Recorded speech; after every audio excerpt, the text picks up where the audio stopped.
Saya mengenal Pak Yakub Sulistyo itu sekitar tahun 90-an ya. Waktu saya kunjungi Salatiga Ambarawa tahun 1990-an, saya masih ingat ketemu Pak Yakub di mana ya, saya juga ada satu tempat restoran atau apa. Lalu udah lama nggak ketemu Pak Yakub.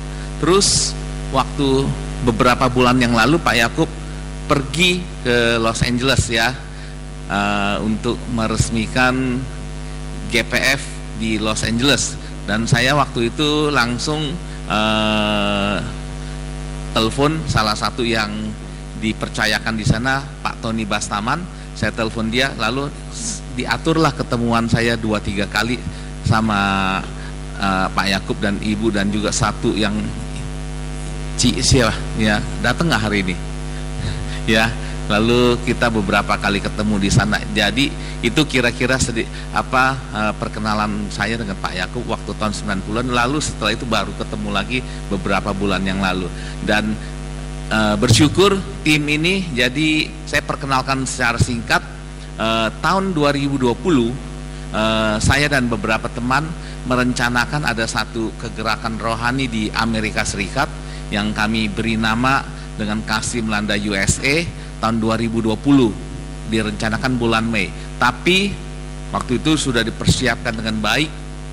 Tim ini terdiri dari ada Bu Lydia, Nur Said, Pak Yongki, lalu ada Pak Yonatan Tan yang kalau saudara lihat sekarang sedang viral di YouTube karena dia transgender. Dia lahir sebagai laki-laki, umur 12-an, ganti kelamin menjadi wanita, lalu setelah 30-an tahun sekarang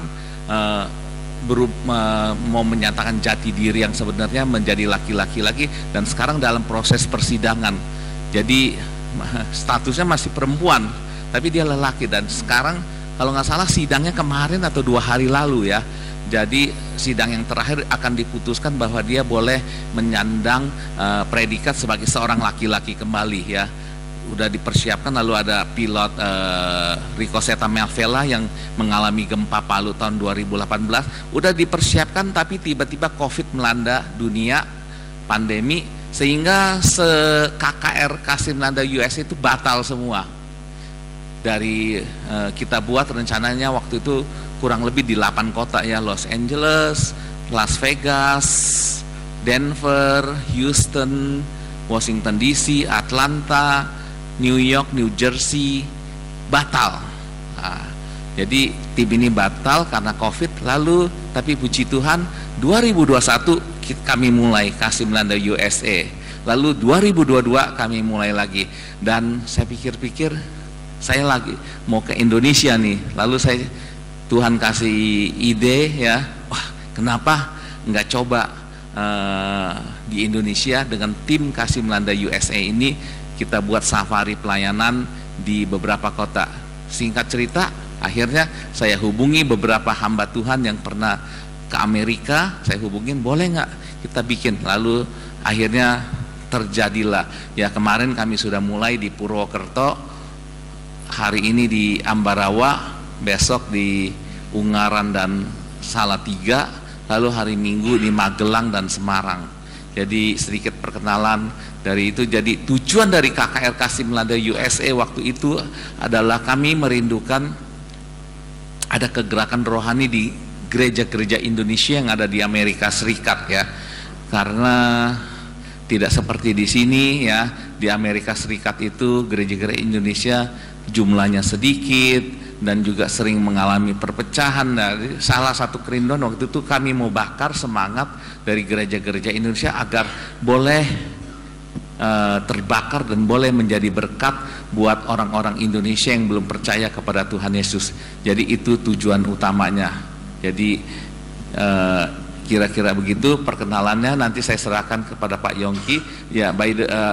Kami datang berempat, Pak Yongki boleh berdiri, Pak Yongki, Bu Lydia Nur Said, ini penyanyi rohani yang tahun 90-an sangat dikenal. Lalu Mas Weni yang membantu kami untuk transportasi, silakan berdiri ya. Jadi Baik, saya serahkan kepada Pak Yongki ya. Boleh langsung ya Pak Yongki atau... Selamat malam Bapak Ibu Saudara yang saya kasih dalam Tuhan Yesus. Shalom Aleichem Beshem Hamashiach. Kiranya Tuhan senantiasa memberkati kita semua. Dan pada sore hari ini seperti yang Pak Utomo tadi sudah paparkan begitu panjang lebar ya, kami tim dan saya datang ini yang disebut tadi nama Ibu Lydia, kebetulan itu mantan pacar saya ya. Jadi nanti saya setelah menyampaikan firman Tuhan, tentunya istri saya akan menyanyi ya beberapa lagu pujian. Jadi saya juga akan mengiringi nanti ya Bapak Ibu Saudara. Mungkin nanti saya boleh pinjam gitarnya ya. Tadi yang main gitar mana orangnya? Iya, siap ya. Bapak Ibu Saudara, istri saya udah siap-siap lagu, katanya 12 lagu untuk malam hari ini. Nah, ketawanya seneng atau kaget nih, Saudara? Kaget ya. Gak mungkin rasanya gitu ya, Saudara. Nah, it's okay lah. Nanti terserah Tuhan lah ya, menggerakkan Bu Lydia berapa lagu, bisa lebih dari itu. Nah, sedikit saya memperkenalkan diri, mungkin ada dari Bapak Ibu yang bukan ada, rata-rata belum kenal saya. Kalau Ibu Lydia mungkin banyak yang kenal ya, Saudara. Kami ini adalah seorang penginjil, ya saya tidak menggembalakan sebuah gereja. Tadi Pak Utomo sebutkan kalau rombongan kita tuh dari Amerika Serikat, ya Saudara. Saya sebenarnya hybrid.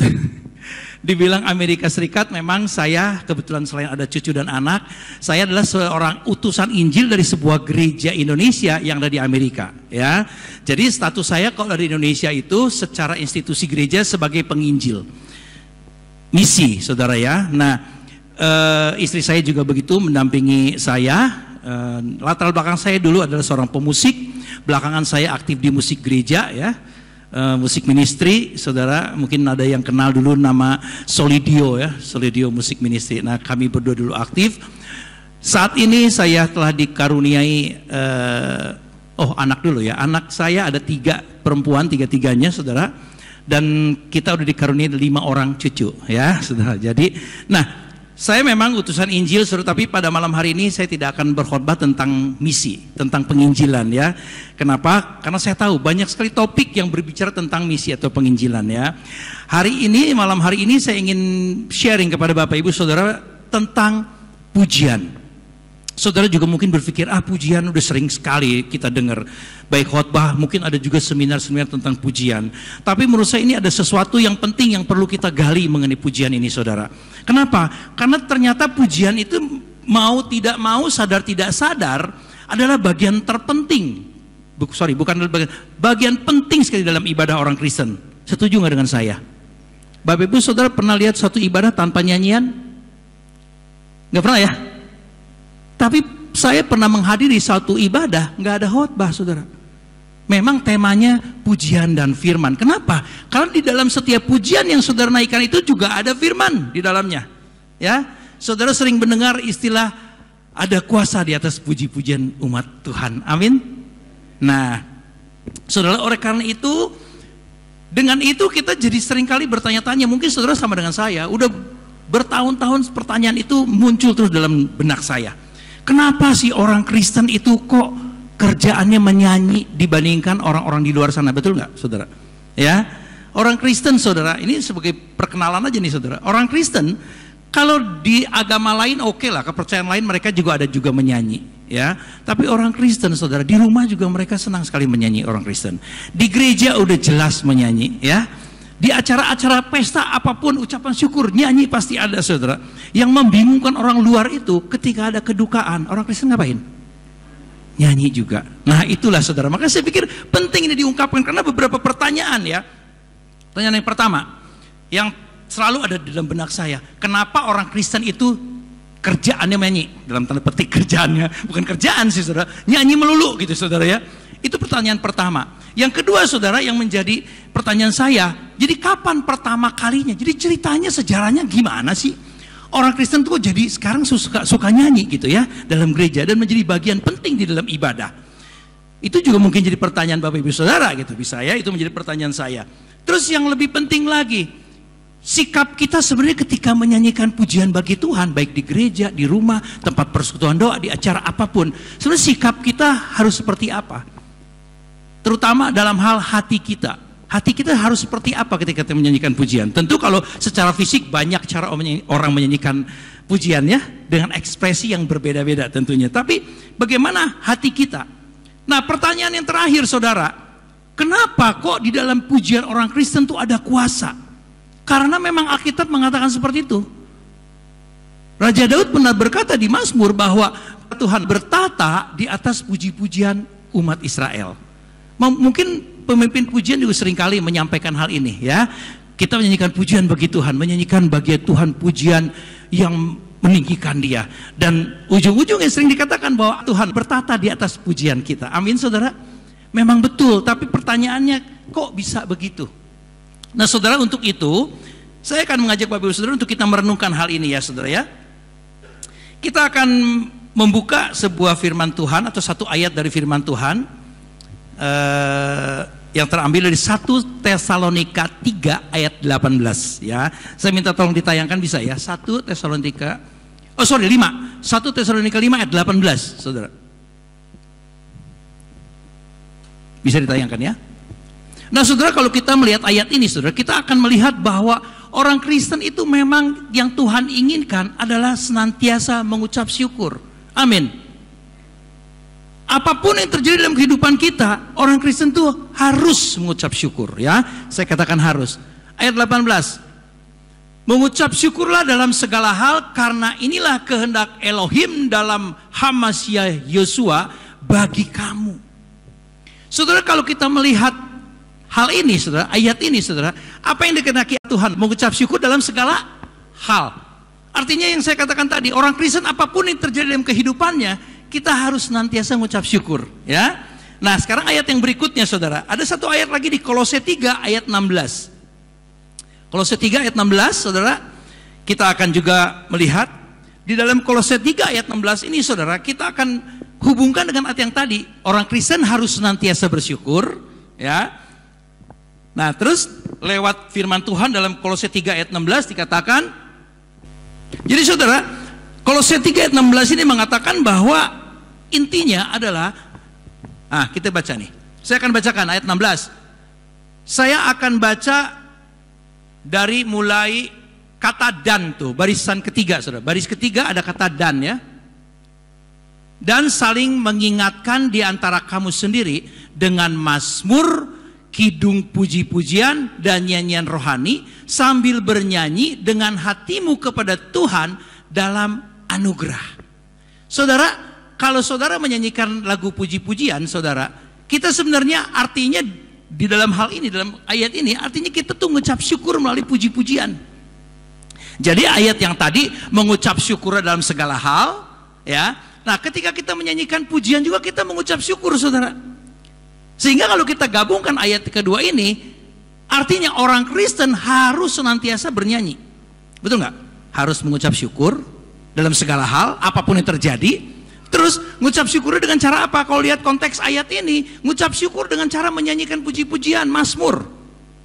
Ya, nah kalau kita mau kesimpulan yang singkat, kenapa orang Kristen jadi senang menyanyi? Udah cukup sampai di sini, selesai khotbah saya. Ya saudara. Tapi ternyata saudara, kalau kita melihat, kita perlu tahu bagaimana ini orang Kristen mengucap syukur itu dengan nyanyian pujian. Nah saudara, oleh karena itu kita akan baca lagi ayatnya. Saudara, ayat yang ada di Keluaran 15 ayat yang kedua. Ini di depan saya buka-buka ayat, nggak apa-apa ya, biar nanti ke belakangnya nggak kebanyakan buka ayat ya saudara. Keluaran 15 ayat yang kedua. Nah, ini dikatakan Keluaran 15, Yah itulah kekuatan dan mazmurku ya. Ya itulah kekuatan dan mazmurku, dan dialah keselamatanku, dialah Elohimku, dan aku akan memuliakan dia, Elohim leluhurku, dan aku akan meninggikan dia. Saudara, saya ingin mengambil kata, saudara garis bawahi kata Yah dan mazmurku. Yah mazmurku, Yahweh itu adalah mazmur kita, saudara. Dikatakan di sini, ya. Kalau ayat ini mengatakan bahwa Yahweh itu mazmur kita, apa itu artinya saudara? Nanti kita akan belajar saudara. Tapi yang jelas ayat ini kalau saudara lihat di Keluaran 15 ayatnya sampai berapa? Sampai 21 ya. Ayat pasal 15 sampai 21, 1 sampai 21 itu dengan judul nyanyian Musa. Saudara, di dalam Keluaran ini ada kata mengenai atau cerita tentang nyanyian Musa, di mana pada saat itu saudara, Musa pertama kalinya menyanyikan puji-pujian dan mengajak bangsa Israel untuk memuji Tuhan. Nah saudara, seperti tadi yang di permulaan kita udah katakan, kita udah singgung bahwa menyanyikan pujian ini adalah sebagai ucapan syukur. Kalau kita mundur ke belakang saudara, peristiwa di Keluaran 15 ini saudara, ketika Musa mengajak bangsa Israel mengucap syukur. Saudara, kalau melihat di Alkitab dari mulai Kejadian 1 sampai Keluaran 14 tidak pernah ada cerita tentang aktivitas orang menyanyi. Bapak Ibu Saudara sekarang udah pakai Alkitab yang elektronik ya, digital. Saudara bisa search. Saudara bisa cari dari mulai Kejadian sampai Keluaran 14 tidak pernah ada cerita aktivitas menyanyi memuji Tuhan. Gak ada. Nah jadi menyanyi memuji Tuhan dimulai di pasal 15 ini saudara. Jadi pertanyaan, kenapa Musa tiba-tiba mengajak bangsa Israel menyanyikan puji-pujian? Kalau kita merujuk saudara pasal sebelumnya, yaitu pasal tentang peristiwa bangsa Israel keluar dari Mesir. Bapak Ibu Saudara, ada yang tahu nggak kalau bangsa Israel pernah keluar dari Mesir? Tahu ya semua ya saudara, keluar dari Mesir. Jangan ada yang bertanya-tanya, emang bangsa Israel udah keluar dari Mesir gitu ya saudara. Mungkin ada yang bingung. Enggak saudara, saya yakin percaya di sini, di tempat sini jemaat Tuhan belajar Alkitab dengan sungguh sehingga tahu cerita itu bagaimana bangsa Israel keluar. Nah saudara, kita tahu ceritanya. Pendeknya, waktu bangsa Israel setelah menjadi budak selama 430 tahun kurang lebih di Mesir, mereka keluar dipimpin oleh Musa, dan Musa sempat tawar-tawaran dengan Firaun. Ingat ya ceritanya ya. Dan ketika Musa tawar-tawaran dengan Firaun, akhirnya dengan terpaksa Firaun memberikan izin bangsa Israel keluar dari Mesir ya, untuk menuju tanah Kanaan. Saudara, apa yang terjadi? Sejarah mencatat di hari yang ke-7 saudara, ketika bangsa Israel keluar dari Mesir, mereka mendapatkan tantangan. Baru juga 7 hari keluar. Kita tahu mereka perjalanannya Tuhan buat menjadi 40 tahun ya, di padang gurun saudara. Ini baru 7 hari keluar, udah Tuhan izinkan sebuah tantangan, pergumulan. Yaitu apa saudara? Mereka dihadang oleh Laut Teberau. Semua ingat ya? Mereka dihadang oleh Laut Teberau, pasti ingat ceritanya bagaimana akhirnya Musa membelah laut. Nah pada saat itu, ini belum kejadian Musa membelah laut saudara, mereka tuh sangat ketakutan. Karena itulah memang sifat manusia. Ketika menghadapi masalah, ketakutan lebih dulu yang dihadapi, yang dialami gitu saudara ya. Nah kenapa mereka takut? Karena bukan saja dihadang oleh Laut Teberau di depan, tetapi ternyata Firaun dengan tentaranya di belakang juga mengejar mereka gitu ya. Sehingga pada saat itu apa yang terjadi? Bangsa Israel merasa, oh kalau gini mah kita pasti mati di tempat ini. Saudara, akhirnya dari ketakutan itu bangsa Israel bersungut-sungut. Kita sering mendengar lah bagaimana bangsa Israel bersungut-sungut ya. Bangsa Israel bersungut-sungut, nanti Tuhan kasih hukuman, bertobat lagi. Makanya kalau kita baca kitab Hakim-Hakim itu isinya cuman fluktuasinya itu ya, bertobat, nanti bersungut-sungut lagi, berbuat dosa lagi, akhirnya dia turun imannya, Tuhan kirimkan hakim, akhirnya bertobat lagi, dan seterusnya. Itulah sifat orang Israel. Tapi kalau kita lihat saudara, sangat ketakutan bangsa Israel ini sangat relate dengan kehidupan kita. Karena seringkali kita juga ketika ketakutan itu kita jadi bersungut-sungut saudara.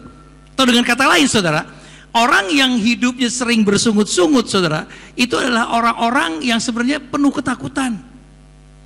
Ya saudara, nah bangsa Israel pada saat itu begitu ketakutannya sehingga mereka bersungut-sungut dan dia menyalahkan Musa. Ngapain kita mesti keluar dari Mesir? Emangnya di Mesir nggak ada kuburan sehingga kita harus mati di sini? Mendingan kita kerja bagi orang Mesir daripada kita mati di sini. Kira-kira itu ya yang jadi keluhan mereka saudara. Sehingga saudara akhirnya Musa mengucapkan sebuah statement. Musa katakan bahwa pada hari ini juga engkau akan melihat bahwa orang Israel itu orang Mesir itu tidak akan kamu lihat lagi untuk selama-lamanya ya. Nah, apa yang dikatakan Musa ini sebenarnya sebuah nubuatan bahwa saudara, bangsa Israel pada saat itu tidak perlu melakukan apa-apa, karena Tuhan yang akan bertindak atas masalah mereka. Kita tahu semua akhirnya ceritanya apa saudara? Dengan hikmat akhirnya Musa diperintahkan oleh Tuhan, Musa membelah laut. Ingat ceritanya ya? Musa membelah laut, akhirnya apa yang terjadi? Bangsa Israel bisa menyeberang di Laut Teberau itu. Ketika sampai di ujung, mereka di darat, Musa kembali mengangkat tongkatnya dan air itu tertutup. Apa yang terjadi saudara? Firaun dan tentaranya tenggelam. Dan disitulah bangsa Israel yang sebelumnya bersungut-sungut karena ketakutan mati di laut atau mati dibunuh oleh Firaun, saudara, mereka baru menyadari, oh Tuhan begitu baik menolong mereka. Mereka akhirnya menerima keselamatan dari Tuhan, ya. Nah, begitu Musa melihat, wah, orang Israel pada saat ini bersyukur nih, udah bisa mengucap syukur karena apa yang Tuhan buat. Saudara, pada saat itu Musa akhirnya mengajak bangsa Israel, yuk kita bersyukur karena Tuhan yang sebenarnya kita seharusnya binasa, tapi Tuhan akhirnya meluputkan kita dan Tuhan menyelamatkan kita. Selamat baik dari tentara Firaun maupun selamat dari laut Teberau, gitu saudara. Ini sebenarnya suatu gambaran atau sebuah kiasan atau sebuah nubuatan bahwa dalam kehidupan kita orang Kristen, saudara, Yesus telah melakukannya. Joshua Hamasya telah melakukan bagi kita apa yang seharusnya ditanggung oleh kita. Yaitu apa saudara? Dosa dan kematian kekal yang seharusnya diterima oleh kita. Yosua telah melakukan di atas kayu salib tanpa kita harus melakukan perbuatan-perbuatan baik. Kita tidak harus melakukan ritual-ritual. Saudara perlu tahu, orang Kristen berbuat baik bukan karena mencari keselamatan. Tahu semua tentu ya. Tetapi karena anugerah Tuhan, Dia telah mati di atas kayu salib. Saudara, kalau orang Kristen, Alkitab seringkali meminta, mengharuskan kita berbuat baik karena kita telah diselamatkan oleh Tuhan. Itulah anugerah Tuhan. Nah saudara, pada saat itu setelah Musa mengajak mereka menyanyikan puji-pujian, itulah puji-pujian yang kita baca. Kalau nanti kita baca diulang di rumah, Bapak Ibu Saudara bisa di Keluaran 15 tadi ya, judulnya nyanyian Musa ayat 1 sampai 21. Jadi itulah nyanyian pertama yang dicatat seperti tadi saya katakan, saudara. Ya, nah setelah itu kita baru bisa melihat atau kita bisa ngambil kesimpulan bahwa oh ternyata Alkitab mencatat tentang nyanyi-menyanyi itu ada di Keluaran 15, ya saudara.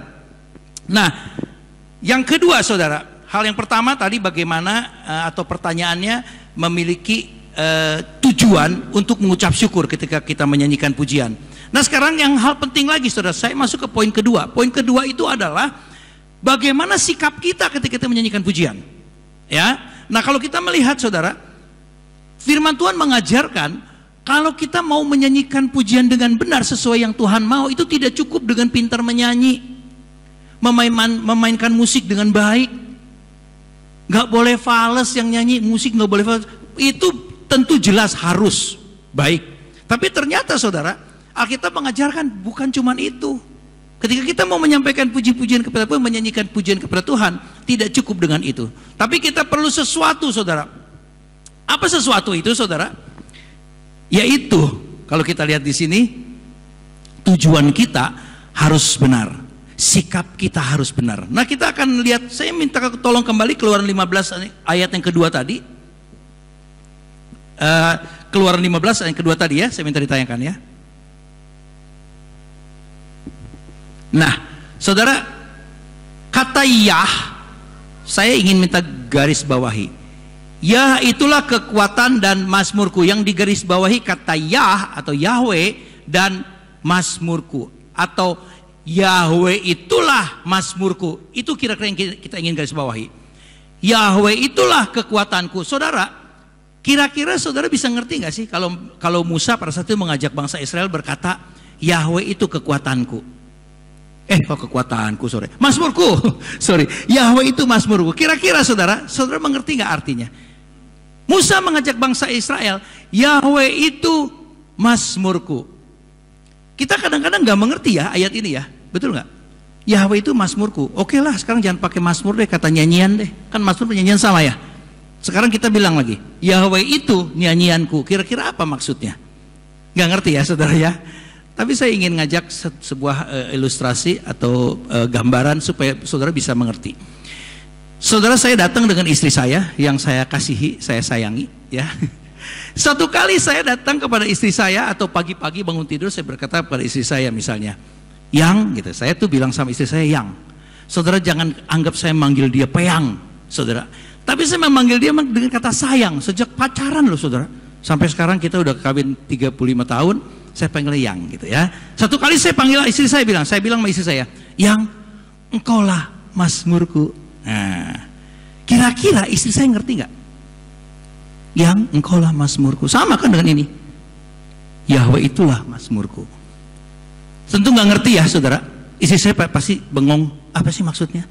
Saya mulai sensitif. Saya pikir oh mungkin dia kata mazmur terlalu rohani.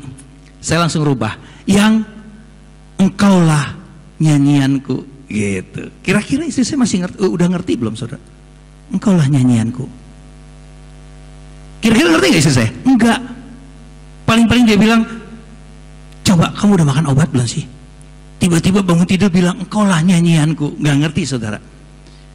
Nah tapi kalau saya ganti saudara, ketika bangun tidur saya bilang sama istri saya, yang engkaulah cintaku. Kira-kira istri saya ngerti nggak?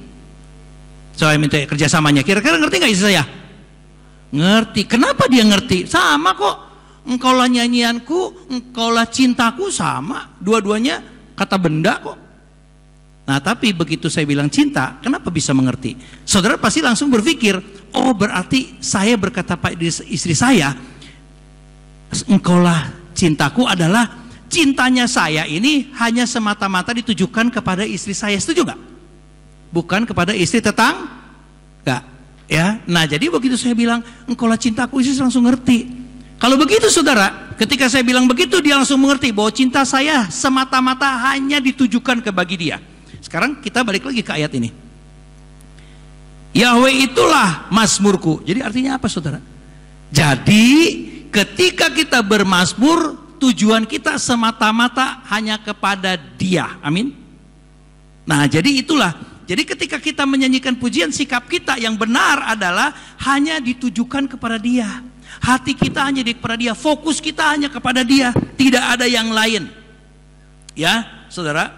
Jadi kalau kita lihat seperti ini, Dia tidak ada yang lain. Berarti apa, saudara? Kita harus menyanyikan puji-pujian dengan sepenuh hati kita, saudara, dengan tidak punya fokus kemana-mana. Kenapa saya bicara begini? Karena saya pun dulu punya pengalaman seperti itu saudara. Ketika kita nyanyikan pujian di gereja, hati kita masih kemana-mana. Kalau ibadah pagi, habis masak sarapan, terus pergi ke gereja buru-buru, waktu nyanyikan nyanyian pujian masih mikirin kompor dimatiin belum ya tadi gitu. Misalnya, kalau yang tinggal cuman sedikit di rumah, pergi ke gereja semua, ingat-ingat ya tadi pintu udah dikunci apa belum, dan sebagainya saudara. Banyak alasan untuk kita seringkali ketika kita menyanyikan pujian fokus kita kepada Tuhan. Nah itu yang Tuhan tidak kehendaki. Yang Tuhan kehendaki adalah ketika kita menyanyikan puji-pujian, fokus kita semata-mata hanya kepada Dia. Nah saudara, apa artinya fokus hanya kepada Dia? Tadi kita udah jelaskan saudara ya. Saya ingin mengambil sebuah contoh. Ini contoh pengalaman hidup saya. Saya nggak mau menghakimi Bapak Ibu Saudara. Mungkin juga ada di sini yang berkata, oh iya ya, saya kalau lagi nyanyi di gereja, saya seringkali memperhatikan handphone. Zaman sekarang tuh handphone luar biasa berartinya dalam hidup kita, ya. Sehingga ketika masuk gereja handphone mesti di silent. Tapi masih ada getar kan? Ketika menyanyikan puji-pujian, tiba-tiba handphone bergetar, apa yang terjadi saudara? Pikirannya udah nggak ke nyanyian lagi, udah nggak ke Tuhan lagi. Ada apa nih ya? Handphone jangan-jangan ada job. Biar hari Minggu, hari Sabtu juga bisa ada job saudara. Nah, cerita tentang hal itu pernah terjadi dengan kami berdua saudara. Saya satu kali lagi ibadah dengan istri saya, lagi baru-baru kenal Tuhan saudara. Kami beribadah dan pada saat itu sedang enak-enaknya ibadah, lagi husuk-husuk beribadah dengan nyanyian pujian. Saya lihat istri saya begitu serius nyanyi saudara ya di gereja. Tiba-tiba pikiran saya ini tertuju kepada perut saya yang lapar waktu itu. Jadi waktu itu saya sempat senggol istri saya. Saya senggol istri saya. Wah, waktu saya senggol saudara, dia nggak bergeming, dia diam aja, tetap menyanyi. Wah, saya pikir saya jadi nggak enak ya, agak malu juga istri saya. Dia nyanyi kepada Tuhan begitu konsentrasi, saya malah nyenggol-nyenggol dia gitu. Belum tahu saya mau ngomong apa, dia tapi begitu serius saudara. Sudah, saya pikir udahlah, saya malu ya, saya nyanyi aja, saya lanjutkan nyanyi terus. Tiba-tiba saudara, sedang saya menyanyikan pujian, melanjutkan nyanyian itu saudara, tiba-tiba istri saya yang balik nyenggol saya. Dia tampil tanya, apa? Wah, biarpun telat tapi saya direspon, saya seneng kan? Apa katanya gitu? Wah, saya seneng dong. Saya langsung tanya, habis ibadah ini mau makan di mana? Saya bilang gitu. Kenapa saya bilang tadi? Saya udah mulai lapar soalnya saudara. Makan di mana? Wah, begitu saya tanya itu, istri saya mulai kelihatannya nggak suka, saudara. Dia diam aja, dia nggak jawab saya. Saya lihat serius, dia langsung nyanyi terus, saudara, ya. Ketika dia nyanyi terus, saya juga nyanyi. Sudah, saya pikir tahan-tahan deh, selesai nanti baru kita ngomong deh, gitu, saudara.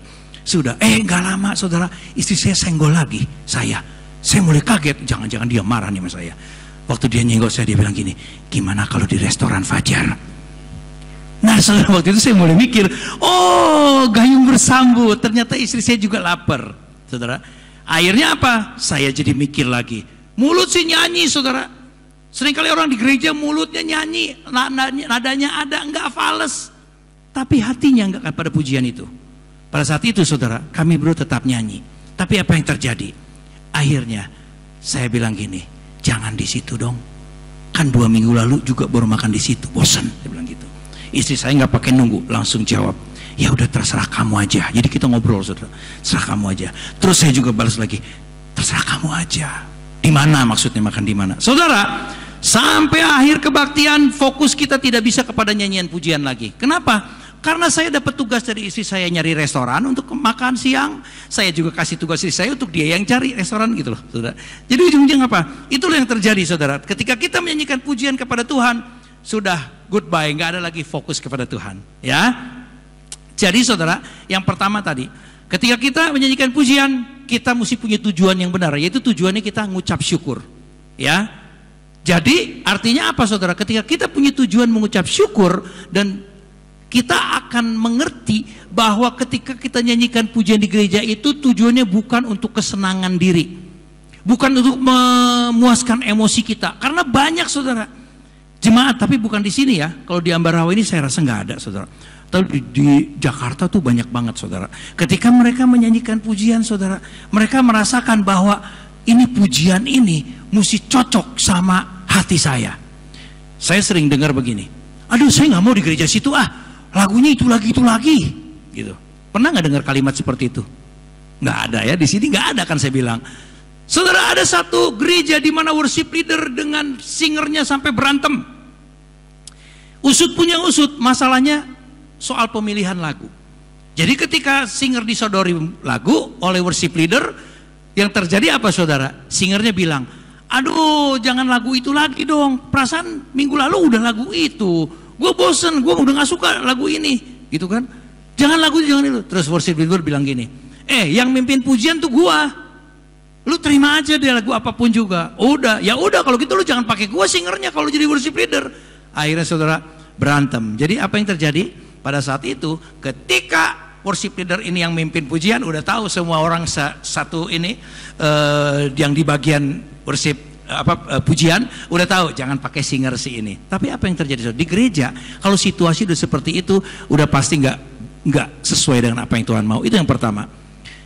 Yang terjadi ya, saudara, kalau seperti itu berarti ketika worship leader atau singer terutama, ketika dia memilih-milih lagu yang cocok dengan dia, berarti ketika dia menyanyikan pujian tujuannya bukan ngucap syukur, apalagi dia mau membawa jemaat supaya bersama-sama ngucap syukur, menaikkan pujian kepada Tuhan. Tapi bagaimana dia enak nyanyinya, gitu.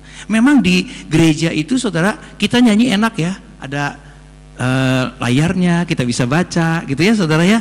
Nah, jadi seringkali kita terganggu. Kita nggak mau di gereja yang nggak cocok sama kita puji-pujiannya. Saudara, itu boleh-boleh aja, saudara ya. Tapi selama saudara kemanapun datang, kapanpun datang ke gereja, saudara tetap tujuannya harus ucap syukur. Sikapnya seperti apa yang tadi saya katakan? Sikapnya harus tetap hanya semata-mata ditujukan kepada Tuhan. Ya, jangan fokus kemana-mana. Nah, saudara, itu poin yang kedua.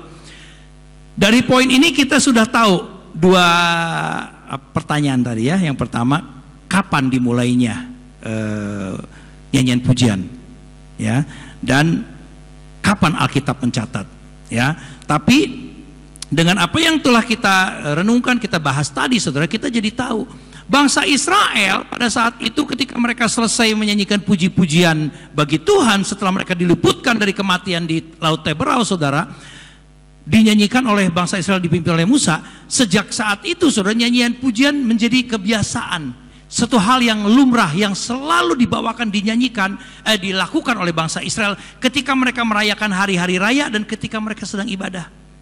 Bangsa Israel melakukan ini karena mereka mengucap syukur atas kematian yang harusnya mereka terima. Tuhan meluputkan mereka. Nah, kita orang Kristen seringkali mengklaim diri kita sebagai Israel rohani, betul nggak? Ya, sehingga orang Kristen pun, saudara, akhirnya menerima warisan itu dari bangsa Israel. Orang kita punya Alkitab Perjanjian Lama, itu kitabnya orang Israel kok. Ya, Perjanjian Lama itu persis gitu, ya. Jadi apa yang dilakukan oleh bangsa Israel, kita sebagai Israel rohani, kita juga melakukan itu. Kenapa? Apa kita telah pernah diluputkan dari laut Teberau? Tidak, saudara. Saudara dan saya diluputkan dari kuasa dosa dan kematian kekal oleh karena kematian Yosua di atas kayu salib. Sehingga kita pun harus senantiasa bersyukur oleh karena kita diluputkan oleh kematian kekal dengan darah Yosua. Amin, saudara. Nah, saudara, itu dua hal yang kita telah mendapatkan jawaban dari pertanyaan-pertanyaan itu, saudara. Nah, hal yang ketiga, ini yang terakhir. Tapi ini menurut saya sangat penting sekali. Saudara, kalau kita melihat hal yang ketiga, ya, yang ketiga adalah pertanyaannya, kenapa kok ada kuasa di dalam kehidupan bernyanyi umat Tuhan? Saudara, di dalam setiap pujian kita sesungguhnya ada kuasa, tapi ada syaratnya. Kita lihat dulu, saudara. Kalau kita lihat kata menyanyi yang ada di dalam Keluaran 15 ayat 1, saya rasa nggak usah ditayangkan, nggak apa-apa. Di Keluaran 15 ayat 1 itu ada kata menyanyi. Jadi bangsa Israel diajak menyanyi oleh Musa, saudara. Kata menyanyi di dalam Alkitab kita, saudara, itu diambil dari bahasa Ibrani tentunya, ya. Saya yakin sekali Bapak Ibu Saudara begitu akrab dengan bahasa Ibrani. Tapi saudara tahukah di dalam bahasa Ibrani itu ada Ibrani kuno dan Ibrani modern, ya. Yang terpampang di sini adalah Ibrani modern nih, ya. Ada Ibrani kuno. Ibrani kuno itu terdiri dari huruf-huruf yang memiliki gambar atau huruf gambar dibilangnya, atau disebut juga piktograf, ya. Piktograf dari kata pict itu, kalau kita lihat bahasa Inggris juga picture, ya, diambil dari bahasa mereka. Nah, saudara, apa itu piktograf? Apa itu kata menyanyi? Kalau dilihat dari piktograf, dalam bahasa Ibrani kata menyanyi itu adalah diambil dari kata syir. Saudara, kata syir ini sekarang kita akrab sekali dengan istilah kalau kita ada lagu, ada musiknya, melodinya, ada liriknya, ya. Seringkali lirik itu kita bilang syairnya, betul nggak? Oh, syair lagu ini, syair. Sebenarnya itu diambil dari kata Ibrani asalnya. Syir akhirnya disadur oleh bangsa Arab menjadi syair, dan kan bahasa Indonesia banyak ngambil dari bahasa Arab. Dalam bahasa Indonesia di syair, yang kita tahu syair itu, ya. Jadi menyanyi itu di dalam bahasa Ibrani itu diambil dari kata sir, ya. Nah, saudara, kata sir ini terdiri dari dua huruf mati. Itu terdiri dari shin dan res, ya. Kalau kita lihat di sini nih ada nih shin, shin dan res tuh. Shin. Nah, saudara, ketika kita melihat kata sin ini dan merujuk mundur ke belakang ribuan tahun yang lalu, huruf sin ini adalah merupakan gambar. Gambar apa, saudara? Sin ini asalnya piktografnya gambar gigi depan atas manusia. Ya, ada dua gigi depan, ya. Nah, gigi depan atas itu, saudara, kalau dalam bahasa mereka atau dalam kebudayaan mereka itu menggambarkan tentang gigi buat apa sih? Menggigit, ya. Jadi artinya menggigit itu berhubungan dengan kekuatan atau ikatan, ya, atau ikatan. Nah, saudara, ketika kita menggigit, saudara, ada satu peristiwa atau ada satu gambaran tentang kekuatan, tentang cengkeraman atau tekanan dan sebagainya, ya. Nah, saudara, itu sin, ya. Dan yang kedua, huruf atau kata syir ini diambil juga atau terdiri juga dari huruf mati yang diambil dari res, saudara. Res. Nah, ternyata res itu kalau kita mundur lagi ke belakang, saudara, melihat dari kata atau dari huruf piktografnya itu, dari gambarnya, itu gambar kepala seorang laki-laki. Nah, di dalam di dalam sejarah bangsa Ibrani, kepala itu menggambarkan permulaan, ya. Karena permulaan segala sesuatu ada di kepala, betul nggak? Ada di pikiran manusia, di otak manusia. Makanya kepala manusia itu, laki-laki itu digambarkan sebagai permulaan. Jadi kalau kita hubungkan tadi gigi depan atas dan kepala itu artinya memiliki arti tekanan permulaan. Apa isu tekanan permulaan? Tekanan permulaan, saudara, kalau kita melihat merujuk kepada kebiasaan mereka bangsa Israel, saudara, tekanan permulaan itu adalah sebuah istilah yang dipakai untuk mereka membuat tali. Membuat tali. Jadi mereka membuat tali yang kuat itu harus ada tekanan permulaan. Itu kira-kira lah. Saudara percaya aja sama saya deh. Ya, sejarahnya seperti itu. Sehingga ketika mereka membuat tali, mereka harus membuatnya dengan kuat supaya tali itu bisa dipakai untuk mengikat tenda dan sebagainya, bisa untuk mengangkat barang-barang yang berat yang punya kekuatan, sehingga tali itu mesti kuat. Jadi tekanan permulaan ini menggambarkan tentang ikatan atau relationship atau hubungan. Sekarang kalau kita kembali, saya cepat-cepat aja nih saudara. Berarti artinya sir itu apa? Ketika kita menyanyikan pujian, kita menyanyi, kata sir itu berarti kita membangun ikatan yang kuat dengan Tuhan. Itu kira-kira. Jadi saudara, ketika kita menyanyikan puji-pujian di mata Tuhan, kita sebenarnya sedang membangun ikatan yang kuat dengan Tuhan. Nah saudara, kita tahu Tuhan tidak bisa dipisahkan dengan kuasanya, amin. Sehingga ketika kita membangun ikatan dengan Tuhan, kita juga tidak bisa dipisahkan dari kuasa Tuhan itu, dari kekuatan Tuhan itu, ya saudara. Nah, oleh karena itu saudara, ketika kita menyanyikan puji-pujian, ada kuasa di atas puji-pujian kita, ya. Ini poin yang terakhir, yang pertama. Jadi yang terakhir itu ada dua. Sekarang saudara, saya ingin kasih tahu, kata sir itu berpadanan dengan kata syar, yasyar, sama menggunakan huruf sin dan res juga. Apa arti sir itu? Arti syar itu atau yasyar, saudara, itu adalah kata sifat. Ada depannya ada ya, jadi itu kata sifat yang berarti benar atau kebenaran atau jujur. Jadi berpadanannya kata sir dan yasyar ini saudara, dia tidak bisa dipisahkan dari artinya. Artinya apa saudara? Ketika kita menyanyikan puji-pujian kepada Tuhan, akan ada ikatan yang kuat dengan Tuhan kalau di dalam nyanyian atau kalau di dalam orang menyanyi itu ada kebenaran. Jadi ketika kita menyanyikan pujian kepada Tuhan saudara, di dalam diri saudara ada kebenaran, maka itu akan ada kuasa. Ya, jadi saudara jangan pikir orang di luar sana yang nggak percaya kepada Yosua, mereka menyanyikan puji-pujian gak akan ada kuasa, karena harus ada perpaduan dua itu yang tadi saya katakan, ya. Jadi harus ada nyanyiannya, harus ada kebenarannya di dalam diri orang yang menyanyikan pujian. Nah, sebagai penutup saudara, pertama saya ingin ambil sebuah contoh, ya. Yang terakhir saya nanti akan ambil contoh-contoh di Alkitab, gak banyak saudara, ya. Hal-hal yang cukup akrab di kuping saudara. Saya punya cerita saudara. Suatu kali saya dengan istri saya makan malam di sebuah tenda-tenda di Jakarta tuh banyak tempat makan yang pakai tenda-tenda ya. Saya nggak tahu, mungkin di sini juga ada ya saudara. Ada nggak di Ambarawa? Makanan malam gitu sampai tengah malam di tenda-tenda. Nah saudara, dulu sekali kalau kita makan di situ selalu ada pengamen yang menyanyikan lagu sekuler. Mereka nyanyiin lagu Bimbo, lagu Kus Plus, lagu-lagu lama kebanyakan. Atau zaman sekarang lagu apa tuh? Apa sih lagunya yang sekarang lagi ngetop tuh? Lagi buat joget tuh. Rungkat. Nah sekarang tuh pengamen tuh banyak nyanyi lagu rungkat. Tapi di samping lagu-lagu yang terkenal atau lagu lama saudara, berapa kira-kira 15 tahun lalu deh, pengamen saya mulai mendengar pengamen tuh nyanyiin lagu-lagu rohani. Betul nggak? Di sini ada nggak yang gitu? Di Jakarta banyak sekali. Jadi lebih banyak sekarang pengamen tuh nyanyi lagu rohani dibandingkan lagu sekuler. Saya dengan istri saya waktu pertama kali surprise. Wah, dia nyanyi lagu rohani nih. Kita diberkati nih, gitu kan? Kita diberkati nih. Sudah. Akhirnya saya dengar dia nyanyikan lagu-lagu lama. Apa tuh? Segala puji syukur hanya bagimu Tuhan. Lagu itu yang dia nyanyiin. Udah, saya bilang sama istri saya, biasa kita ngasih, lupa waktu itu kita ngasih mungkin masih 500 perak kali. Ini kira-kira 15 tahun lalu. Kasih 500 perak kalau nggak salah. Saya bilang, jangan kasih 500 perak. Ini lagu rohani anak Tuhan. Kasihnya banyakan, gitu kan? Istri saya setuju. Oke, kasih 2.000. Gitu kan. 2.000, ya biarin deh. Biar dia diberkati.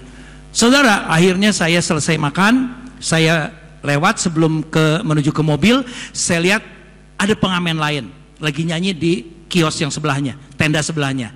Saya dengerin dia lagi nyanyi. Lagunya apa saudara?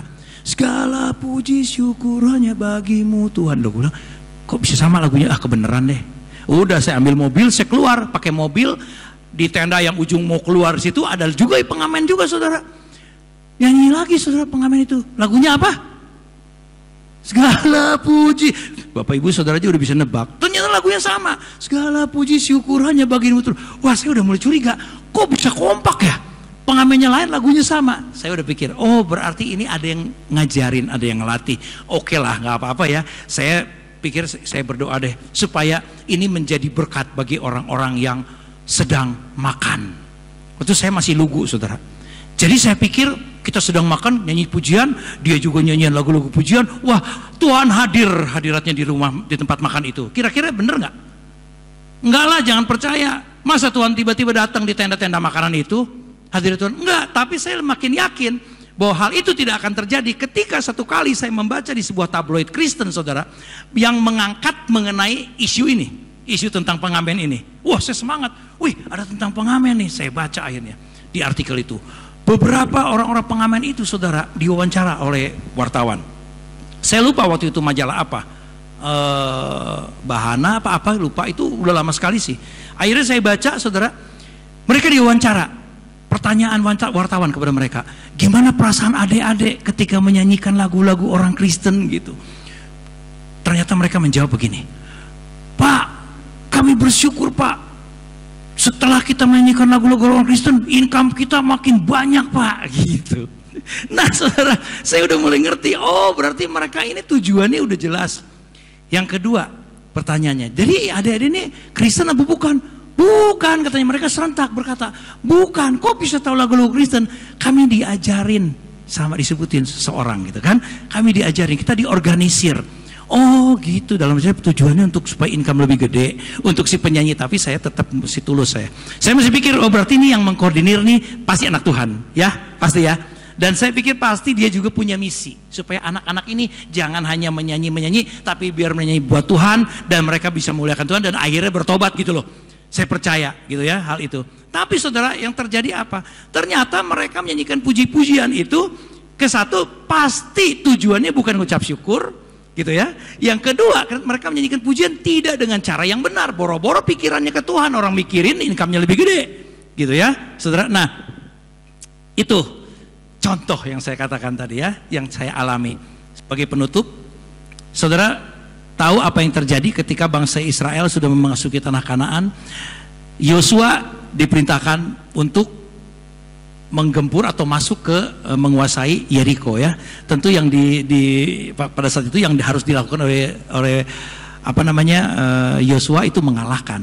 Dan Yeriko memiliki tembok yang tebal ya, kita tahu ya.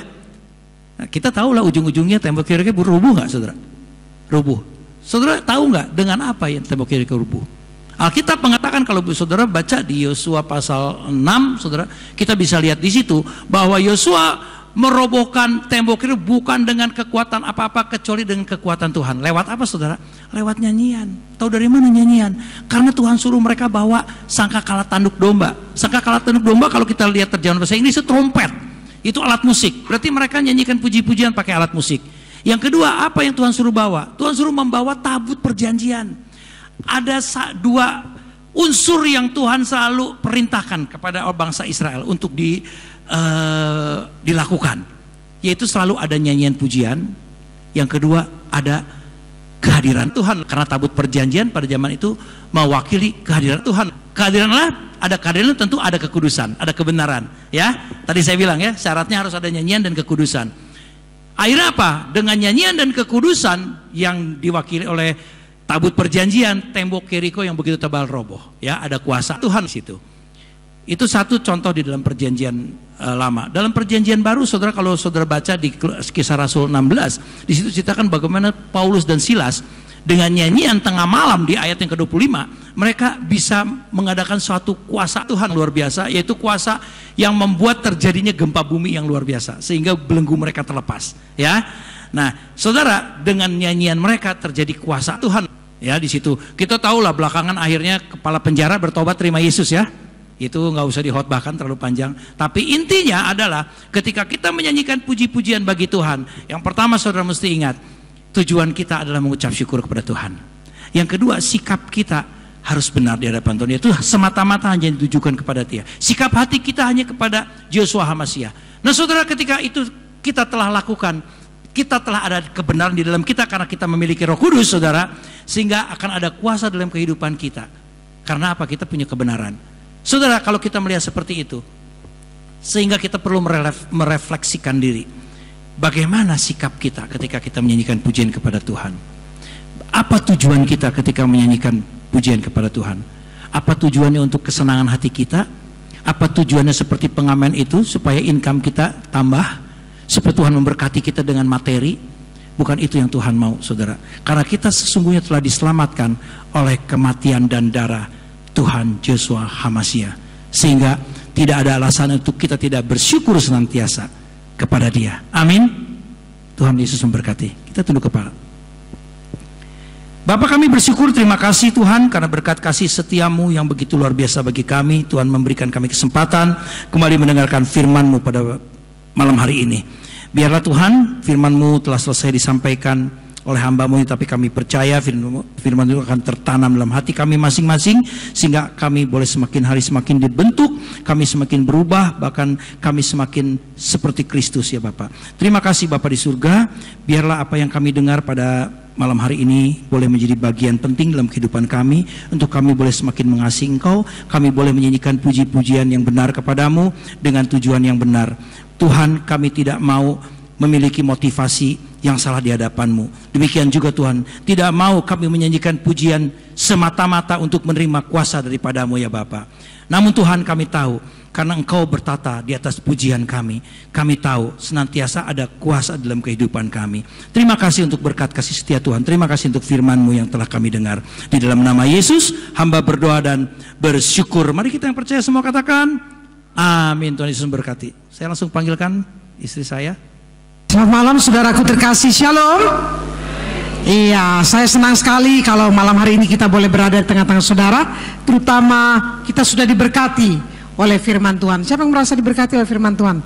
Tentang bagaimana kita memuji dan menyembah Tuhan. Saudara, saya akan angkat satu pujian dan suami saya sendiri yang mengiringi saya menyanyi dengan judul lagu ini memang sebuah lagu lama saudara. Karena lewat kidung pujian hati kita boleh disenangkan dan hati Tuhan disenangkan. Amin. Puji Tuhan.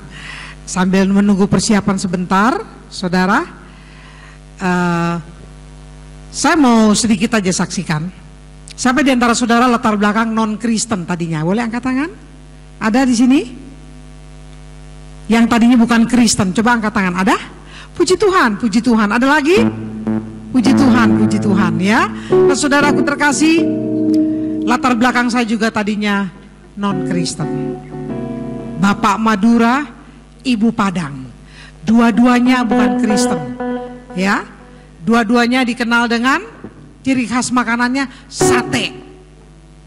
Ya. Tapi saya bersyukur saudara, saya boleh mengenal Yesus sebagai Tuhan Juru Selamat pribadi. Hanya karena anugerahnya. Amin. Amin.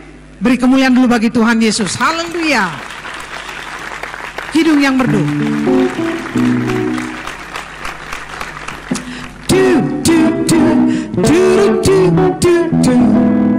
Apau, apau, apau. Apau, apau, apau.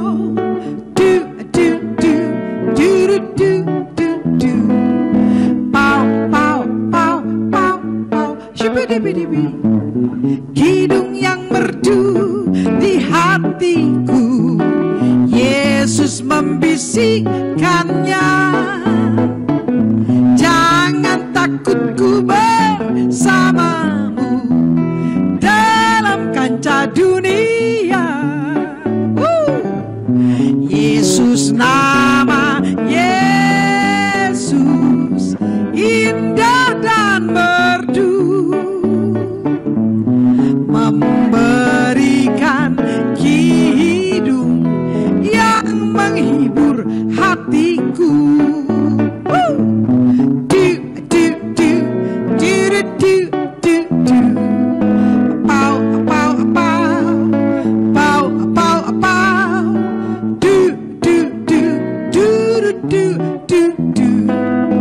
Pow, pow, riang dalam limpah rahmatnya, dalam kasihnya merdu. Wow, sambil ku memandang wajahnya, ku naikkan hidungku. Wow, Yesus, nama Yesus indah dan merdu, memberikan hidup yang menghibur hatiku. Yesus, nama Yesus indah dan merdu, merdu, memberikan hidup yang menghibur hatiku. Oh ya, yang menghibur hatiku. Oh oh ya, yang menghibur hatiku. Budu budu budu bu. Puji Tuhan. Satu pujian lagi saya akan nyanyikan, lagu yang cukup kita kenal, Bapa Kau Setia. Kau tunjukkan kasih setiamu, Kau menyediakan yang ku perlu. Kau setia, Kau mulia, oh Bapa, Kau setia.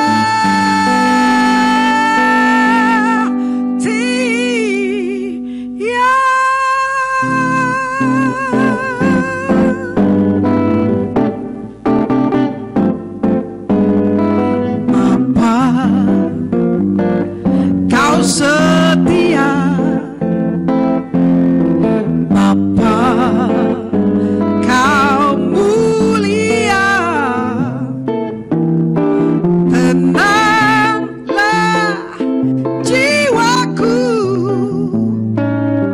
dalam hadirat-Mu. Oh, lebih dari harta, Kaulah segalanya. Tenanglah jiwaku dalam hadirat-Mu. Wow, wow, wow. Kau tunjukkan kasih setiamu, Kau menyediakan yang ku perlu. Kau setia, Kau mulia, dulu, sekarang, dan selamanya. Oh, Kau tunjukkan kasih setiamu, Kau menyediakan yang ku perlu. Kau setia, Kau mulia, oh Bapa, Kau setia. Kau setia, Kau mulia, Kau setia, Kau mulia, Kau setia, Kau mulia, oh Bapa, Kau setia.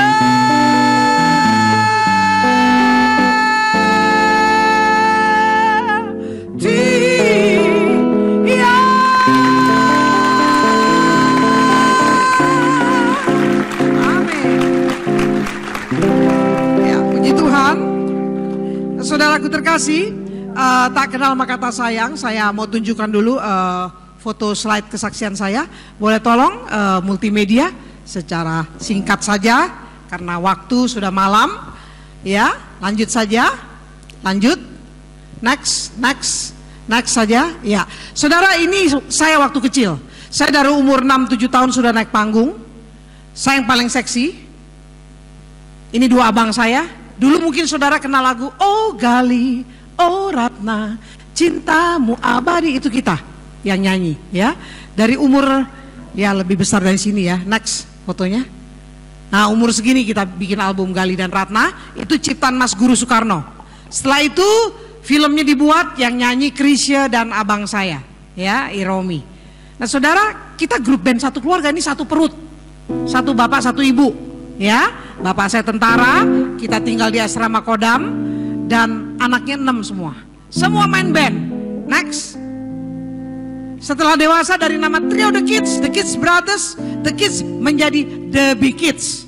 Arti anak-anak yang besar, ya. Saudara, lagu-lagu yang kita rekam cukup dikenal. Salah satunya adalah Prahara Cinta, pertama kali berjumpa denganmu kekasihku, aku malu, ya. Itu cukup terkenal. Dan setelah itu grup band ini bubar karena saya jadi Kristen. Saya diusir, ya, tidak diakui anak. Karena di keluarga saya, mantu bapak saya juga banyak, ada beberapa yang Kristen dan Hindu, jadi mualaf. Jadi dia marah, anak sendiri kok jadi Kristen. Kenapa saudara? Bukan waktu yang pendek. Saya terima Yesus perlu proses 3 tahun, saya pikirkan, ya. Bukan karena Mas Yongki yang ganteng ini saudara, ya, saudaraku terkasih. Tapi dia memperkenalkan Yesus kepada saya, tapi saya tolak saudara, ya. Tapi awal pengenalan saya akan Yesus itu setidaknya dia menjelaskan kepada saya siapa Isa Al-Masih itu. Di dalam agama saya disebutnya Isa Al-Masih, Nabi ke-24, ya. Ada nabi lain yang ke-25, saudara, ya. Ada nama-nama nabi lain. Tapi saya berpikir Isa bukan Tuhan, ya. Tetapi waktu dia menjelaskan apa dan siapa yang berkuasa di dunia ini, yaitu yang empunya sorga, menjadi manusia, tidak ada yang mustahil, maka kita adalah orang berdosa yang diselamatkan. Nah saudaraku terkasih, saya terima Yesus. Secara singkatnya, saya waktu itu belum jadi Kristen, hanya udah diusir karena saya punya Alkitab. 3 tahun kemudian baru saya jadi Kristen di tempat kos, ya. Waktu saya jadi Kristen, saya mau cari gereja, saya bingung saudara. Akhirnya saya menemukan gereja dan saya dianterin Pak Yongki, karena ternyata dia juga bilang yuk saya anterin ke gereja, karena dia dari Tasikmalaya, asli orang Tasik, keturunan dinasti Ming, ya.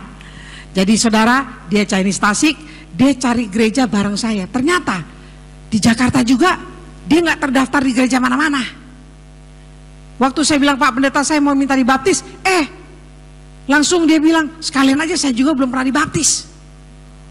Itu cara Tuhan luar biasa, sekali tangkap 2 jiwa diselamatkan.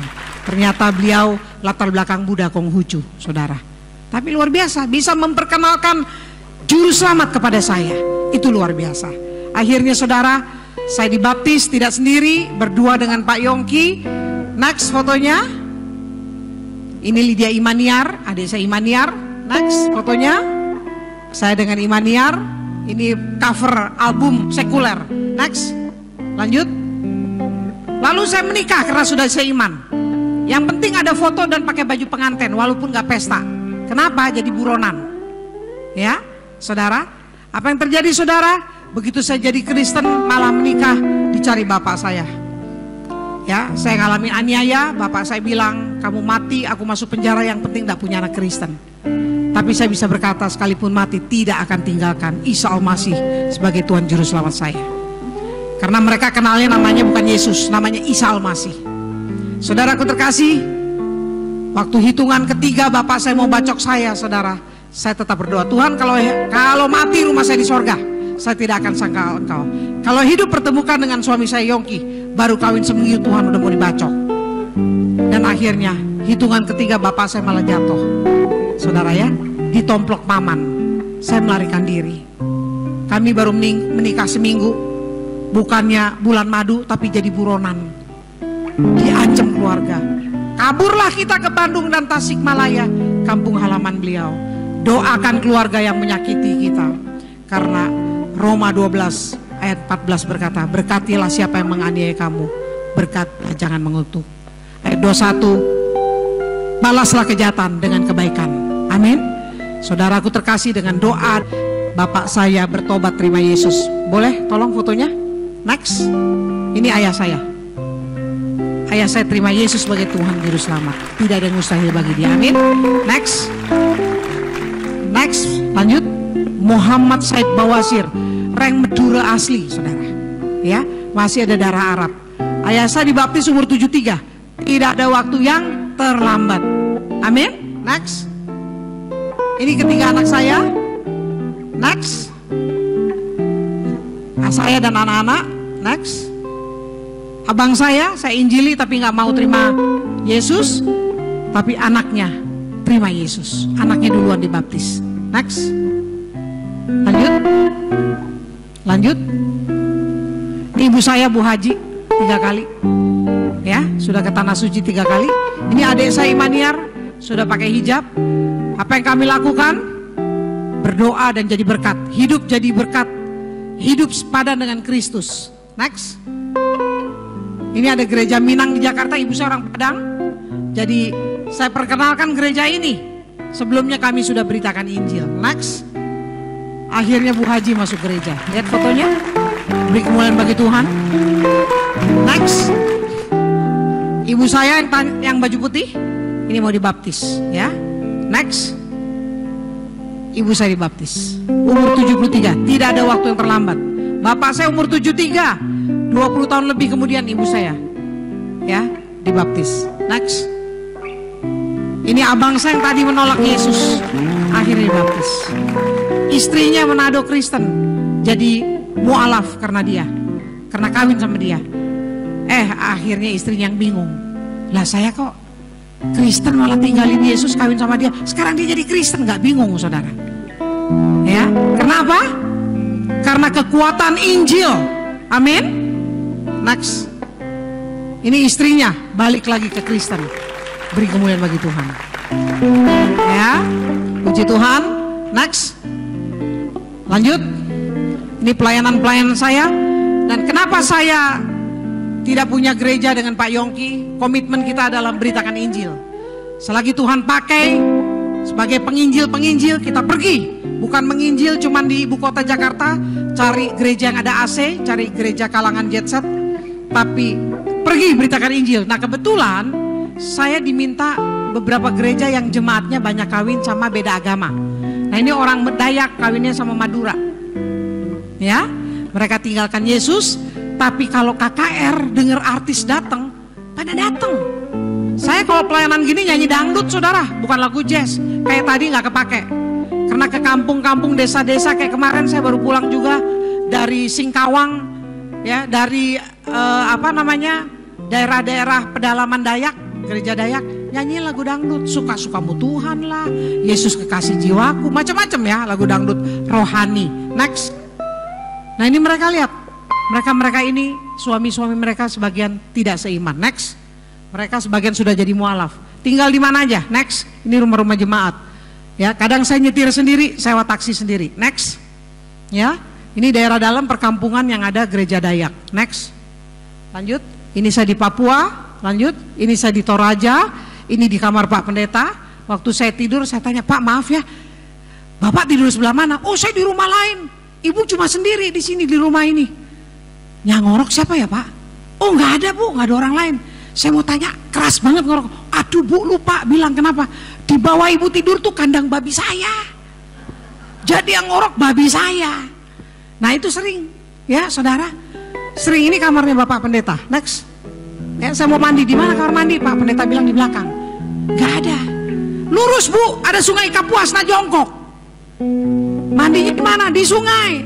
Ya saudara. Gak seperti ada bathtub dan sebagainya. Mandi saudara, ya. Pisang gorengnya lewat, ya saudara, singkirin aja. Ya, ini pisang goreng beneran, bukan pisang goreng yang ini saudara dijual-jual, bukan. Ini pisang goreng saudara. Namanya Sungai Kapuas, saudara nggak bisa pilih, apa aja sampah lewat. Ya, next. Lanjut perjalanan ini di Sumba. Ini jemputan saya karena memang tidak ada mobil. Pendeta di pedalaman. Next. Ya, ini daerah tidak ada listrik, itu center saya karena saya mau makan Indomie. Next. Ya, ini daerah yang saya bisa pinjam mobil, saya keliling beberapa tempat untuk mendoakan. Next. Nah, ini daerah di mana orang tuanya sudah pakai hijab, sudah jadi mualaf. Orang NTT Kupang ibu kotanya, Soe 4 jam, dari Soe Oekam Onlasi tambah lagi 4 jam. Ini 2 desa Oekam, 1 desa lagi Onlasi. Itu 2 desa itu sudah pada nyebrang karena tidak kuat miskin. Ya, next. KKR anak-anak ini datang, orang tuanya izinkan. Siapa mau jadi pendeta? Angkat tangan, lihat. Siapa mau jadi hamba Tuhan? Angkat tangan. Ya, luar biasa. Siapa mau sekolah teologi kalau sudah dewasa? Angkat tangan. Next. Ini bapak-bapak ini, satu om ini, saya bilang itu ada rumah bataku bagus, dapat listrik, dapat air, listrik 900 watt, dapat air, dapat subsidi, amplop tiap bulan, uang sayur. Saya bilang, om nggak mau tukar sama itu. Oh, mereka sudah tidak seiman dengan kita. Imannya sudah dijual karena dapat rumah batako, listrik dan subsidi amplop. Om nggak mau. Oh tidak, saya sekalipun saya miskin tapi saya kaya karena saya punya Yesus. Amin. Ini orang nggak pernah pakai sepatu, nggak pernah pakai sendal, rumahnya begitu aja, babi jalan-jalan di situ, anaknya tidur di situ. Apa yang dia katakan, saudara? Sekalipun saya miskin tapi saya kaya karena saya punya Yesus. Bisakah kita berkata demikian, saudara? Kita tidak gadaikan Yesus, kita tidak jual Yesus, kita tetap pertahankan iman, percaya kita kepada Tuhan Yesus karena Dia yang empunya sorga.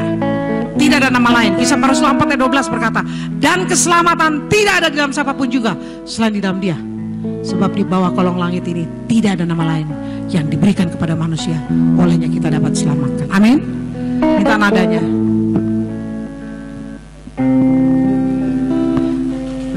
Meskipun saya susah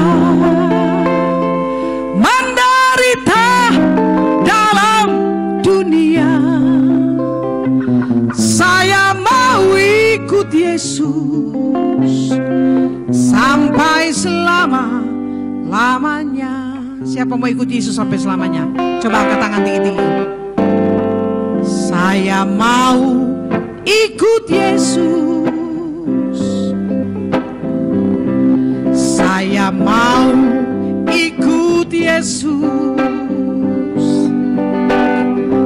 sampai selama-lamanya. Meskipun saya susah menderita dalam dunia, wow, saya mau ikut Yesus sampai selama-lamanya. Coba nyanyi sama-sama. Meskipun saya susah, meskipun saya susah menderita dalam dunia, saya mau iring Yesus sampai selama-lamanya. Saya mau ikut Yesus sampai selama-lamanya. Amin. Puji Tuhan. Tuhan memberkati apa yang boleh kami persembahkan lewat kasih yang dibawa oleh Tuhan lewat saudara-saudara kita, baik lewat Pak Utomo yang dari Los Angeles maupun kami berdua yang dari Jakarta. Semua ini yang kami lakukan untuk hormat kemuliaan bagi nama Tuhan Yesus saja. Amin. Tuhan memberkati. Oh ya, saya mau sedikit umumkan, saya membawa flash disk di mana di situ ada 5 album rohani saya. Mungkin tadi suami saya janji 12 lagu, tapi ternyata 3 lagu. Jadi yang 9 lagu, saudara bawa pulang aja flash disknya ya. Semua itu untuk kemuliaan bagi Tuhan. Tuhan memberkati.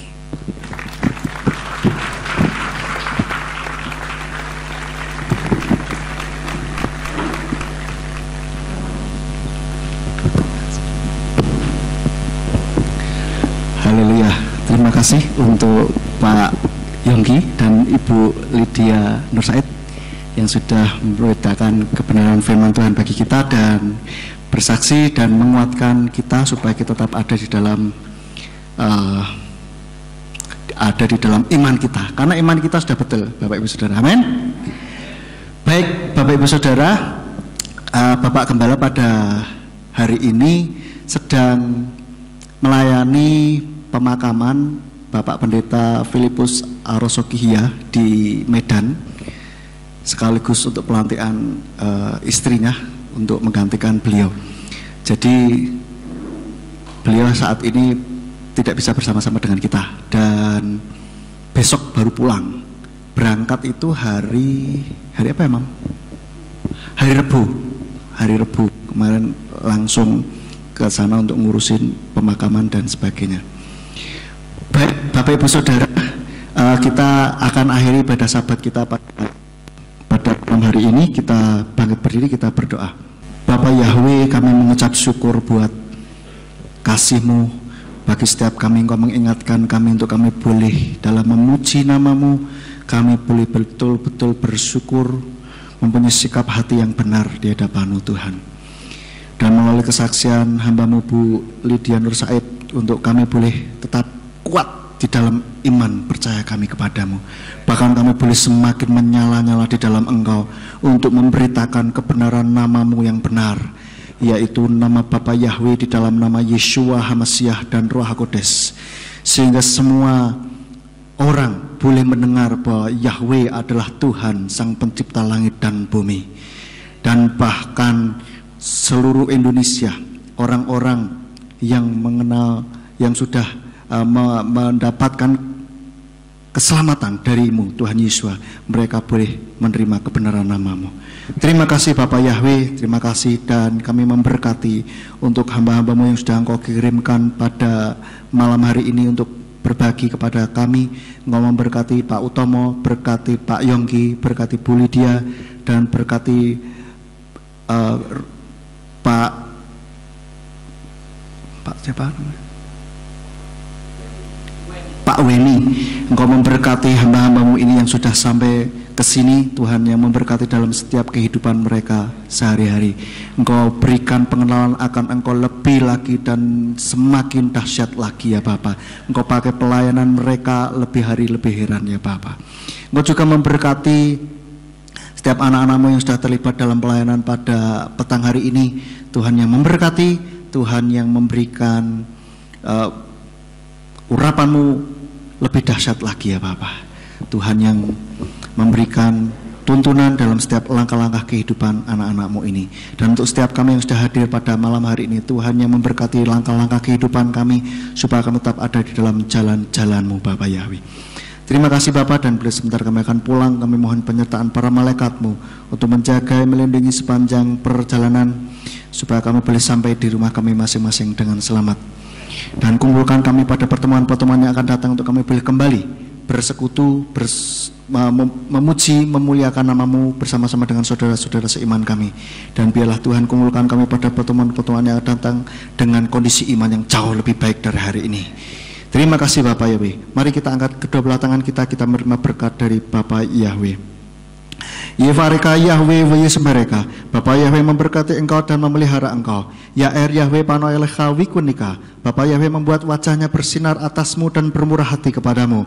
Yisa Yahweh panoelecha wiyashem leka shalom, Bapak Yahweh menghadapkan wajahnya kepadamu dan memberi engkau damai sejahtera. Diberkatilah engkau di kota dan di ladang.